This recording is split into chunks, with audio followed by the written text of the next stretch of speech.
Delhi high court న్యాయమూర్తి justice Yashwant Varma నివాసంలో నోట్ల కట్టలు దొరికాయన్న ఆరోపణలపై ప్రధాన న్యాయమూర్తి జస్టిస్ డీకే ఉపాధ్యాయ సమర్పించిన నివేదికను సుప్రీంకోర్టు తన వెబ్సైట్లో అప్లోడ్ చేసింది.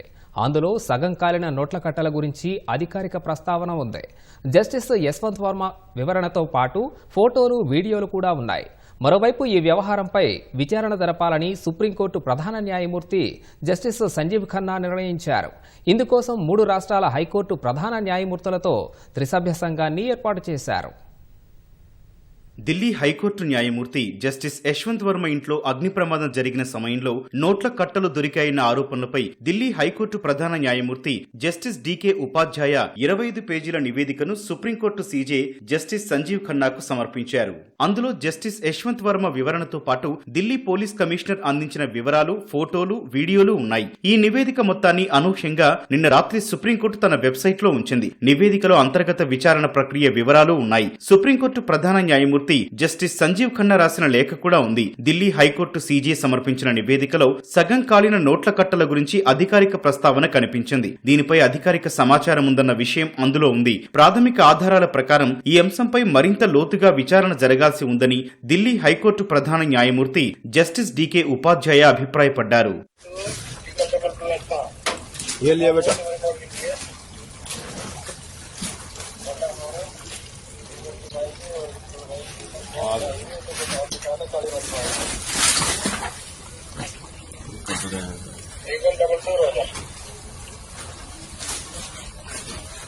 మరోవైపు స్టోర్ రూమ్ లో తాను గాని తన కుటుంబ సభ్యులు గాని ఎటువంటి నగదును ఉంచలేదని సీజే జస్టిస్ ఉపాధ్యాయకిచ్చిన వివరణలో జస్టిస్ యశ్వంత్ వర్మ పేర్కొన్నారు. తమకు చెందిన నగదు దొరికిందన్న ఆరోపణలో వాస్తవం లేదని స్పష్టం చేశారు. తనను అప్రతిష్ట పాలు చేయడానికి చేసిన కుట్ర అని ఆరోపించారు. నగదును తన కుటుంబ సభ్యులకు గాని తన సిబ్బందికి గాని అగ్నిమాపక సిబ్బంది చూపించలేదన్నారు. స్టోర్ రూమ్ నుంచి నగదును తొలగించామన్న ఆరోపణలను తీవ్రంగా ఖండిస్తున్నామని పేర్కొన్నారు. అగ్ని ప్రమాదం జరిగిన సమయంలో తాను ఢిల్లీలో లేనని, బాధ్యతో కలిసి మధ్యప్రదేశ్ పర్యటనకు వెళ్లానని సీజే జస్టిస్ ఉపాధ్యాయకిచ్చిన వివరణలో జస్టిస్ యశ్వంత్ వర్మ పేర్కొన్నారు.